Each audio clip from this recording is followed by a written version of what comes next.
have struggled with my weight my entire life. My weight trauma has affected my relationship, my friendships, my personal life, and my work life. And I've only come to terms recently to really figure out what works for me and how I've been overcoming it in my own life. Hello Sprout Girls! Here are some healthy coping mechanisms that I have to learn and force myself to do that have really helped me with my emotional eating, my weight trauma, and my emotional regulation. If you found this video helpful at all, make sure you give me a thumbs up and a follow, and if you don't, make sure you give me a thumbs down and keep it scrolling, okay? Now, the biggest difference I've noticed in all of the self-improvement things that I've done to try to help me manage my emotional eating and my emotional regulation is going to therapy. Therapy has been such a huge help for me.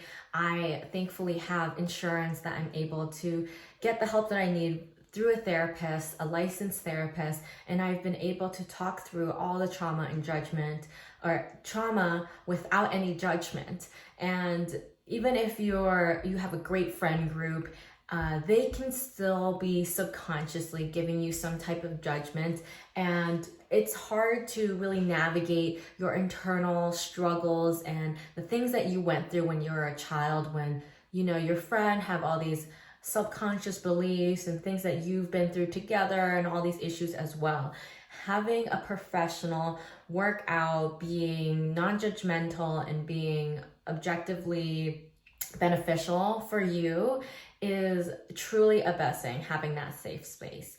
And therapy has helped me realize exactly where and why my emotional eating happens. So why did I develop this coping mechanism? Because I know a lot of the times we end up being so negative about our emotional needs and our emotional coping mechanisms. Like, I wish I could just not overeat, or I wish I just felt better about myself. And when you're binging and feeling good about the comfort food that you're eating, it's giving you a level of comfort that you don't get somewhere else that you need.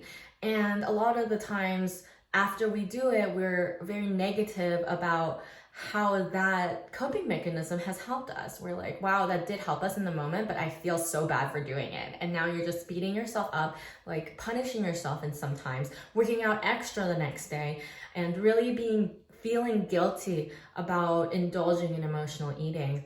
And that's the reason that sometimes you're in this restrict binge cycle.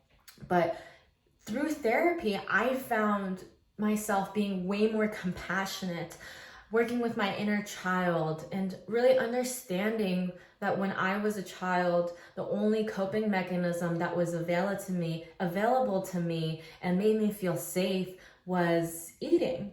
And whether I wasn't able to receive emotional love at home, be it that I was raised by a single mother, I went over that video last week, she wasn't always there for me, and when we did get a chance to eat, we'd order in. And so I found comfort in ordering in.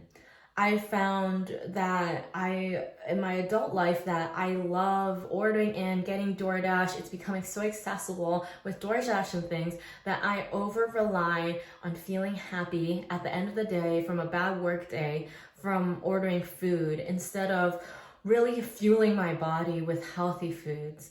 And I work towards getting to that point where I fuel my body with healthy food by first understanding why I ended up that way. Not judging at all, but just understanding yourself, having compassion for yourself, right? You were just a child, and you still are now if you don't have a right parent, and we're all learning to reparent ourselves. Now that I'm older and I'm thinking about becoming a parent myself in the next few years that are closer, I have to think for myself what I need as well. I didn't get that emotional need when I was a child. And now through therapy, I realize that I have been overcompensating for comfort through food. And it's not bad. I feel for my younger child. That's what she needed at that time. That's what got her through that period of her life, and I'm thankful for her for doing that. I'm so proud of her for overeating, for enjoying the foods that she wanted to do to feel some type of comfort, because there's nothing else for me back then. I didn't have anything else. And so food provided that for me. Food gave me an outlet. But now that I'm older and I have sustained a support system around everything else, with my friends, with my hobbies, with my interests, I can let go of that. I don't need to be emotionally eating all the time because I have other hobbies that I can lean into and enjoy. But therapy really, really helped me understand myself and give me compassion for myself and give me a safe space to realize all that, because I would have never realized that just talking through friends. It's kind of too deep sometimes to be talking about your own childhood emotions. And a lot of the times you're unsure, so you don't want to confess it to your friend yet, right? You just need a safe space to be able to work out all those feelings that you have deep inside that you've been harboring and just pushing down. So going to therapy has truly changed my perspective, and I've been going to therapy consistently for about 3 or 4 years now, and I've been on and off my whole life. But finding a therapist that understands you, I personally have had a lot of just people who didn't understand me before, and then recently I had a woman of color who is a therapist who really understood my struggles and my weight and everything that comes with it, and was compassionate and understanding when I was discovering things about myself without any judgment. So that has truly gave me the compassion that I needed to work on the other areas of my life that I needed to compensate for the overeating. And I'm very thankful that I did that, because now I'm able to look at it objectively, right? I'm like, eating has given me a place where I can be myself, be truly happy in that moment. But now I've gotten to a point where I don't need that anymore, so I can let it go. I have to let go of the person I used to be so I can be the person I want to be. And the next few things I'll talk about is what I've done myself and the work that I've been doing myself outside of therapy that has truly made a difference in my life as well. The biggest things I've noticed is that I need to work on emotional eating and emotional regulation. And I only found that out through therapy. So emotional eating, it's okay to be emotional and have, stress eating. That's normal, that's natural. But I realized that I didn't have any hobbies outside of going to restaurants, trying new places to eat, and cooking new foods and trying that as well. And there's nothing wrong with having a love for hobby for cooking and a love for going out to try new restaurants, right? But if that is your only way to feel good about yourself at the end of the day, and drinking and vaping, I used to vape. Those are things that I relied on that were negative and not in moderation at all. I would come home and drink, 2 to 3 of those hard seltzers and, go and vape every chance I got outside of work or in between work.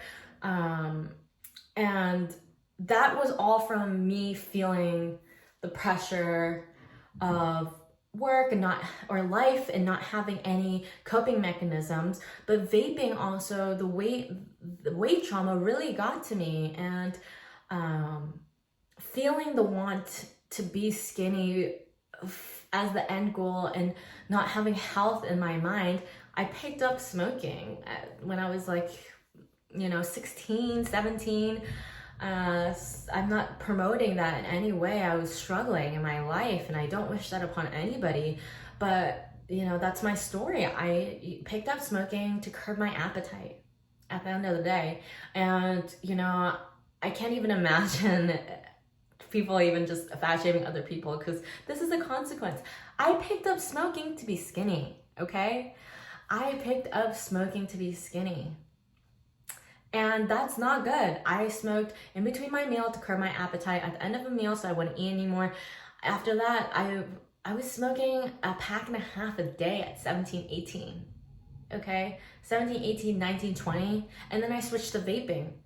Guess what? 1 Juul pack is equal to 1 pack of cigarettes. I was going through at least 1 joule a day, plus maybe some days 2, like 1.5. That's an insane amount of nicotine. And I quit recently. I quit vaping, and I'm so proud of myself. I have been clean for, a year, 2 years now. But that came from my weight trauma. When you don't have healthy coping mechanisms, you rely on bad coping mechanisms and listening to society tell you that you need to be skinny no matter what, you're gonna end up doing these things. And I didn't, thank God, pick up a even more horrible habit, but I have friends who did. I had friends who started, smoking because they wanted to be skinny. And, I lost friends to that just because they wanted to be skinny. I had friends lose the beauty and health of their face. They broke out, they lost the teeth. I stopped talking to them. They became a different person just because they wanted to be skinny. All that because they wanted to be skinny.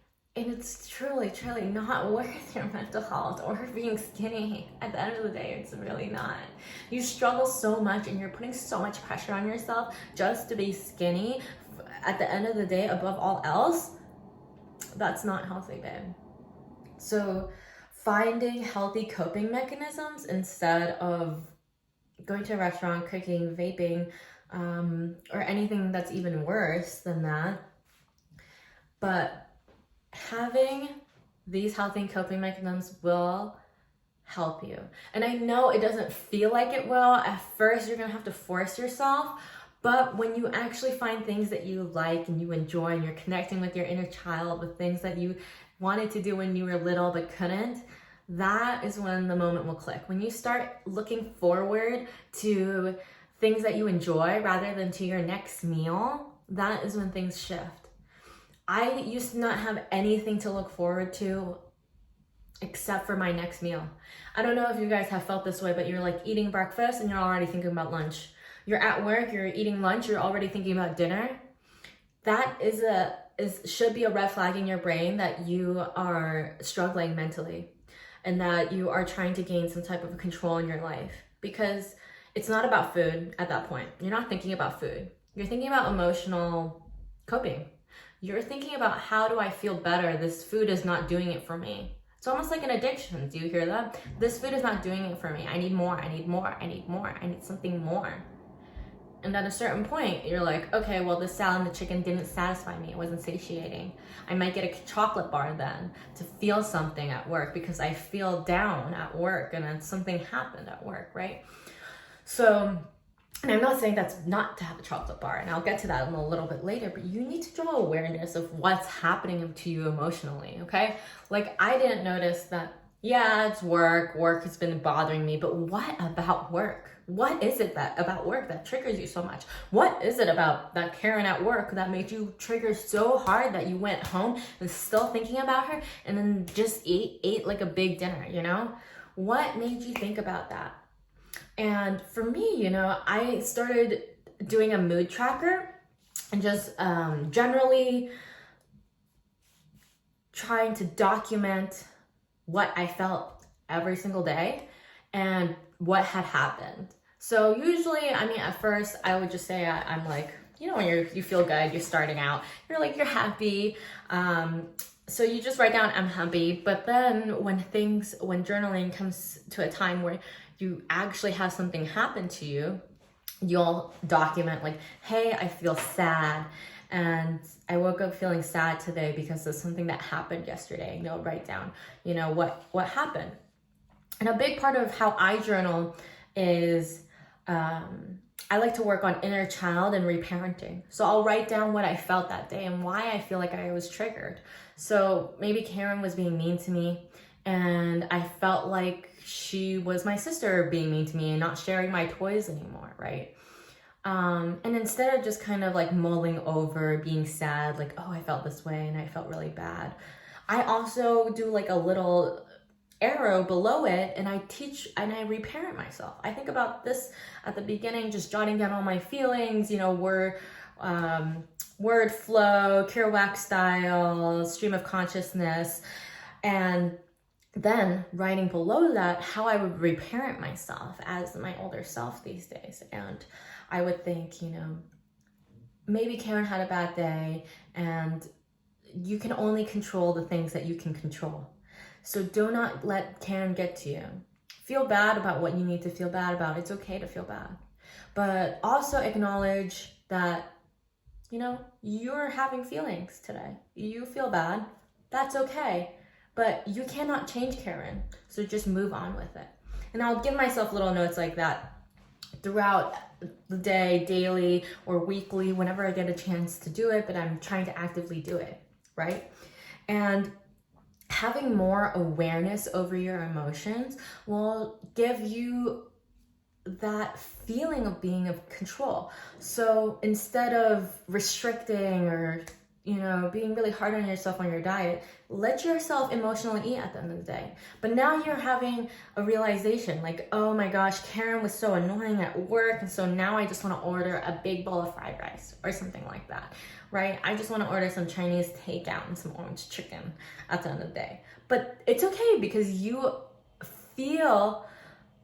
feeling something, and that's okay to emotionally eat if you're aware of it. But when you're feeling like you have no control over your life, you don't know what's happening to you, you just want to eat because to feel good, at least you know now that Karen mistreated you yesterday. Now today you feel like you want to eat a little bit heavier for breakfast, heavier lunch, a heavier dinner. At least you know that you are being affected by your emotions and you're emotionally eating. So that the next day when it comes, you're like, I actively don't want Karen to be taking up 2 days of my mental space, right? You're like, I feel bad again today, but I'm gonna try to make myself feel better. And so the next things that I've been really trying to work on is connecting with my inner child and things that I like to do as hobbies before. So I'm like, I've lost a lot of sense of my hobbies just from getting older, just going out with friends, not really having that much stuff in common with my friends except for maybe our age, and that's totally fine. But at the end of the day, I want to feel fulfilled too. I want to feel like I'm moving forward in life and getting better at the things that I like.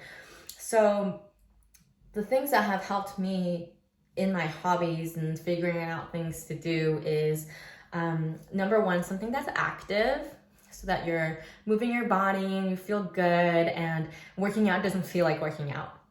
Number two, something to do with your hands, because I find that at the end of the day, many people also have read online struggle with this too, but when you get back to your couch and you're finished dinner and you're watching TV, you just want to do something with your hands, and sometimes that ends up being snacking. And so having something to do with your hands has been a whole new game changer to be able to distract myself. And the third hobby that I suggest is having something to just look forward to, something that you love. So for the active side, I've really been enjoying dance. I've always really enjoyed dance. So I learned, I just go to YouTube and I search music video, dance, choreo lessons, and I'll do that for an hour. And that's really fun because I get to enjoy the music that I like. I've been really enjoying Blackpink, and I'm getting into that Jennie fan club, but then you can actually feel good about learning something, and for me, getting better at it each time. And I've also really enjoyed ClassPass. You guys know I'm a big fan of ClassPass, but that's because, yes, of course, I'm an affiliate to ClassPass and I get a referral link. We both get 30 credits for free, but I also just love the flexibility with ClassPass. I can try one studio, I can try another studio, I can try a different workout, Pilates, and then I can try bar, I can try SoulCycle, I can try berries. There's just so many different options that I can try. I don't have to be stuck to a single membership in a single studio. So that has been so freeing. And I have made so many friends from that. We just meet up, we like each other's outfits, and then we'll meet up to do another workout. And ClassPass has been able to be flexible about where we can meet up and where we can go. So that has been amazing. And I have a link down below if you want to join. I get 30 credits, you get 30 credits. So it's a win-win for both of us. And of course you can just go to YouTube as well. I've heard people like Pilates Body by Raven, which is from like Love is Blind, the Netflix girl, or I like Lottie, Pilates by Lottie. I think that she's just so relaxing and fun, and she does like 28-day challenges, so that can help you start your routine when you're working out to just like get it done every day. And it's not really long. Sometimes she starts with like 15 minutes.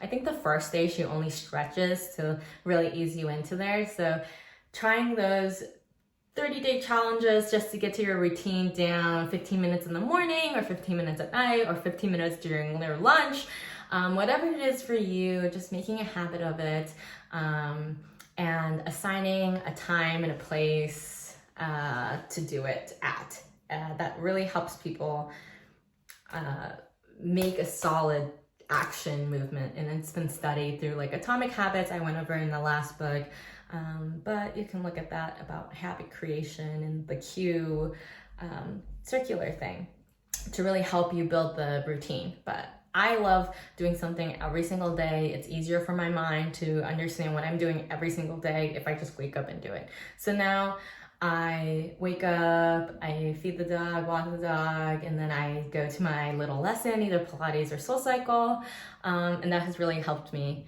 And if I don't get to it, I'll just do it at the end of the day, do a little YouTube dance, and that really makes me happy because I've just found enjoyment through SoulCycle and Pilates. I really enjoy it. I'm happy when I do it.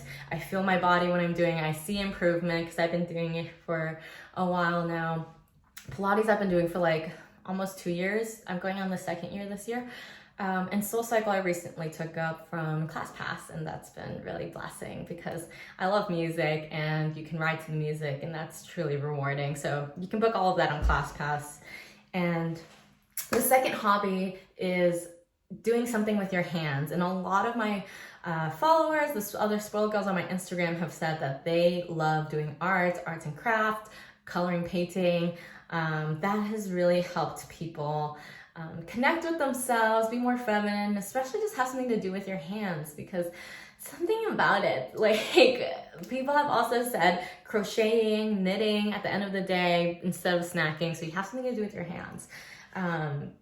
It's just fulfilling, you know, you improve your art each time, but also don't be so critical of yourself, because I know like I'm very critical of myself. I'm practicing this as well. So this, like, hobbies have so many benefits. So like when you're practicing, every time you do a hobby, like for my watercoloring, I notice when I'm harsh on myself, I won't pick it back up for, you know, a week or 2 weeks. So it's a good practice of self-compassion and perfectionism if you can do some type of arts and craft every week or every 2 weeks. Or when you're feeling mad about Karen and on that second day you don't want to be overeating, you can do some watercoloring or crocheting and really feed that energy to something else instead of just mulling in that energy. Use it. It's powerful. And the last thing is having something to look forward to. And of course, like, as you like dancing and joining fitness classes and watercoloring in, you will build this anticipation of wanting to go, right? You want to get better, you want to do better. But the quickest way for me is reading some type of fiction. For the last 3 or 4 years out of college, in college and out of college, I never actually read that much for enjoyment. I read self-improvement books, business books, all that, you know, Rich Dad, Poor Dad, Atomic Habits that I've been through, but I never read for fun. And after knowing one of my friends on TikTok, which I've talked about before, she has a great recommendation of books. I've started reading more and more, and it has just made me want to look forward to something that I'm not like eating or something, or going to restaurants. I'm not like worried or thinking about just eating, going to a restaurant, what's for lunch, what's for dinner, what's for breakfast. I'm thinking about what's happening in this book. Like, this book is juicy, what's happening? Connecting with like minority POC writers have also been really rewarding experience for me, because I just relate more, you know? So finding something that relates more to you as a woman of color, or something that just relates to maybe your life or just something fantasy even. Like, get into reading for fiction and memoirs and for fun instead of reading for all self-improvement, because at the end of the day, that will make you feel like you always need to improve, like you're not good enough. So read for enjoyment, read for fun, read for something to look forward to. Like, I'm reading this book right now, and I just can't wait to get back to it. It's about a lawyer couple. One of the husbands just passes away, and the wife finds out that he's been cheating the entire time. So she and her friend book a 3-week vacation to the Hotel du Cap Eden Rock, which is in the French Riviera, which you guys know I'm an absolute fan of. Me and my fiance went there, and it's my favorite place in the world. So this book has just been so juicy, and like getting to it, I'm like, you know, I'm thinking about it at the end of the day. I'm thinking about it right now, and I want to get back to it. So I'm not thinking about food. Like, I'm thinking about, oh, after dinner, I get to read my book. Like, I'm excited about that. And so having something to look forward to, having an active hobby, and having something to do with your hand, these are all hobbies that I've realized have helped me tremendously. And of course, therapy, journaling, and having a daily mood tracker just to help with my understanding, empathy, compassion of emotional regulation and emotional eating. So these are the tips that I have personally used to help me overcome my emotional eating.